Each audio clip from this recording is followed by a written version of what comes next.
Hello guys एक बार फिर से आपका बहुत बहुत स्वागत है हमारे चैनल में। दोस्तों आज का जो हमारा टॉपिक है वो टॉपिक है हमारा सीबीसी रिपोर्ट को किस प्रकार देखा जाता है या सीबीसी रिपोर्ट को किस प्रकार समझा जाता है। दोस्तों जिस प्रकार एक डॉक्टर हो गया, कोई पैथोलॉजिस्ट हो गया, वो इजीली आपकी रिपोर्ट को देखकर आसानी से बता देता है कि आपकी किस चीज़ में कमी आई है या आपकी कोई चीज़ बड़ी हुई है।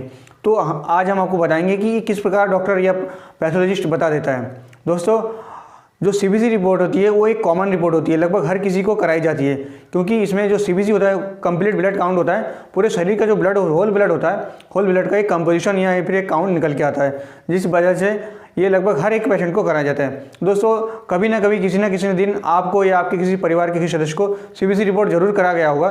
तो आप उस रिपोर्ट को देखकर इजीली किस प्रकार बता सकते हैं कि किस चीज़ की कमी हो रही है या कोई चीज़ बड़ी हुई आ रही है। तो आज मैं आपको ऐसा ट्रिक बताऊंगा, ऐसा फार्मूला बताऊंगा जिससे आप इजीली उस रिपोर्ट को देख पाएंगे और आप बता भी सकेंगे कि आपके जो रिपोर्ट है, रिपोर्ट में किस चीज़ की कमी आ रही है या कोई चीज़ बढ़ रही है। दोस्तों एक बात और, दोस्तों आप हमारे इस वीडियो को पूरा से पूरा देखिए ताकि आपको पूरा से पूरा नॉलेज मिले, क्योंकि आधा अधूरा नॉलेज हमेशा बेकार होती है। तो पूरा से पूरा देखिएगा, आपको पूरा नॉलेज मिलेगा और आप इजीली किसी भी रिपोर्ट को आसानी से देख पाएंगे और किसी दूसरे को बता भी पाएंगे। तो दोस्तों अब बने रहिए हमारे साथ। दोस्तों ये है हमारी सीबीसी की रिपोर्ट जो आप देख पा रहे हैं। दोस्तों इसमें सबसे ऊपर लिखा हुआ है हो रहा है हेमेटोलॉजी। दोस्तों सीबीसी का टेस्ट होता है वो हेमेटोलॉजी के अंतर्गत आता है, मतलब कि हेमेटोलॉजी के अंदर सीबीसी का टेस्ट होता है। सबसे ऊपर लिखा है कंप्लीट ब्लड काउंट, मतलब कि सीबीसी मतलब complete blood count, whole blood मतलब होल ब्लड में सीबीसी का काउंट। दोस्तों इसका पहला जो पैरामीटर है सीबीसी का वो देखिए दोस्तों, लिखा है हीमोग्लोबिन। क्या देखा है दोस्तों? हीमोग्लोबिन। हीमोग्लोबिन का देखिए दोस्तों नॉर्मल रेंज होता है 11 to 16, मतलब कि 11 से 16। है कितना? 11.8। तो मतलब कि जो हीमोग्लोबिन है वो नॉर्मल है। दूसरा दोस्तों हेमाटोक्रिट या फिर पीसीबी।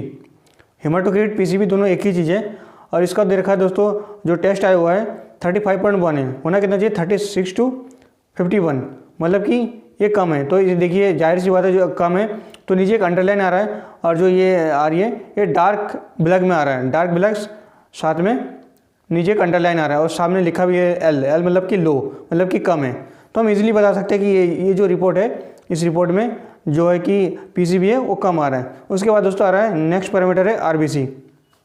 आरबीसी की रिपोर्ट देखिए, आरबीसी लिखा है, जो रिजल्ट आ रहा है 4.53 आ रहा है, 4.53 है। और इसका जो नॉर्मल रेंज होता है 3.5 to 5 होता है, मतलब कि ये 3.5 से 5 के बीच में होता है, लेकिन इसमें कितना 4.53 मतलब कि नॉर्मल है, बीचों बीच है। उसके बाद दोस्तों आता है एमसीबी। एमसीबी कितना है? रिजल्ट जो आ रहा है 75.8 आ रहा है, होना कितना है? 75 to 100, मतलब कि 75 से 100 होना चाहिए, लेकिन 75 आ कितना है? 75.8, मतलब कि 75 से ऊपर है। तो इसका मतलब कि जो रिपोर्ट है वो बिल्कुल नॉर्मल है। उसके बाद आता है एमसीएच। एमसीएच देख सकते हैं दोस्तों 27.8 आ रहा है, और जो होना कितना चाहिए? 25 to 35, मतलब 25 से लेकर 35 होना चाहिए, लेकिन ये जो आ रहा है 27.8 आ रहा है। इसका मतलब कि जो हमारी रिपोर्ट है बिल्कुल नॉर्मल है, ना ऊपर है ना नीचे है, मतलब बीचों बीच है, इसका मतलब नॉर्मल है। उसके बाद है दोस्तों एमसीएच। एमसीएससी में दोस्तों देख सकते हैं एमसीएससी आ रहा है, जो रिजल्ट है 36.8 आ रहा है, होना कितना चाहिए? 31 to 38, मतलब कि ये भी इसके बीचों बीच है। तो जो रिपोर्ट है वो नॉर्मल है। उसके बाद आता है दोस्तों आरडब्ल्यूसीवी। आरडब्ल्यूसीवी कितना आ रहा है? 12.9, होना कितना चाहिए? 11.5 to 14.5, मतलब कि दोनों बीचों बीच है, दोनों के बीचों बीच है, ना ऊपर है ना नीचे है, इसका मतलब भी नॉर्मल है। उसके बाद दोस्तों है आरडब्ल्यूएचडी। आरडब्ल्यूएचडी कितना आ रहा है रिजल्ट? देखिए दोस्तों इसमें लिखा है हाई, पहले लिखा है एच मतलब का होता है हाई 50.3, मतलब कि होना कितना चाहिए?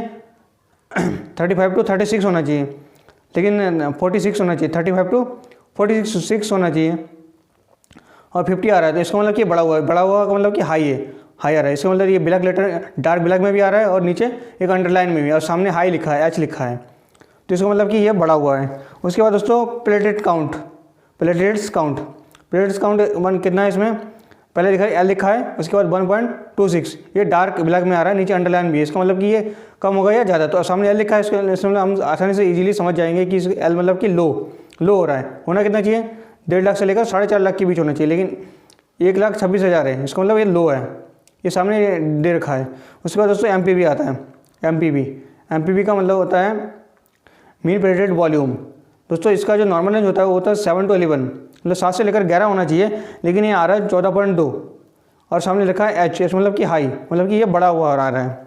उसके बाद दोस्तों TLC टोटल ल्यूकोसाइट काउंट, ये आ रहा है दोस्तों 10,800। होना कितने चाहिए? 4,000 से लेकर 11,000 होना चाहिए।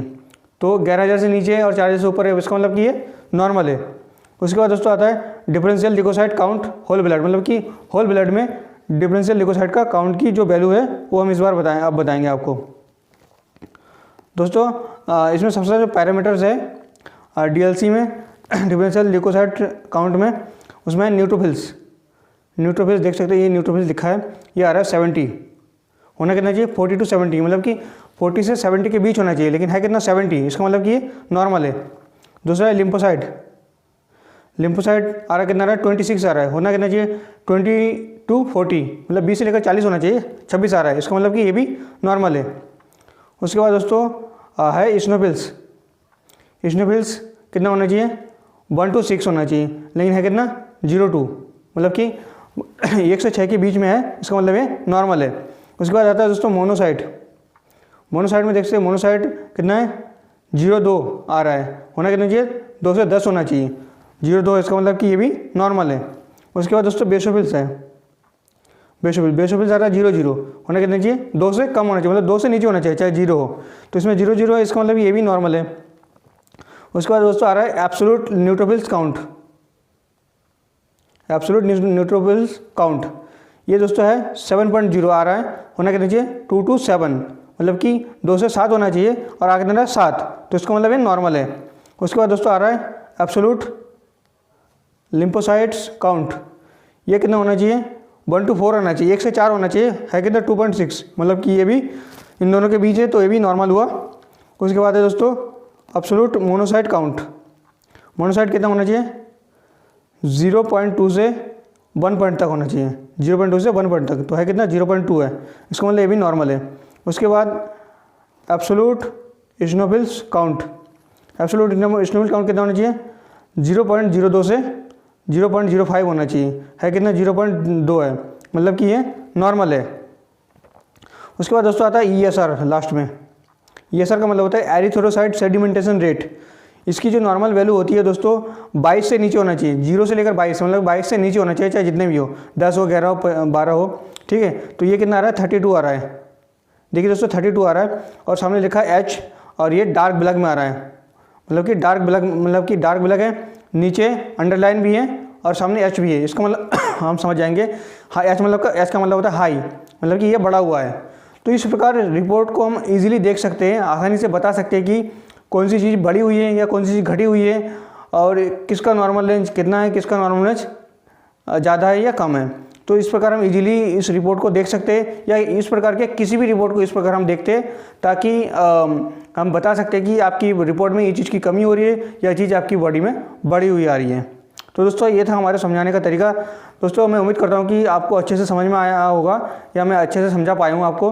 दोस्तों हमारे चैनल को सब्सक्राइब कीजिए, और बगल में जो बेल आइकन की बटन है उसको भी प्रेस कीजिए, ताकि इस प्रकार की हर एक जानकारी सबसे पहले आप तक पहुँचे। मिलते हैं नेक्स्ट वीडियो में एक नई जानकारी के साथ। धन्यवाद।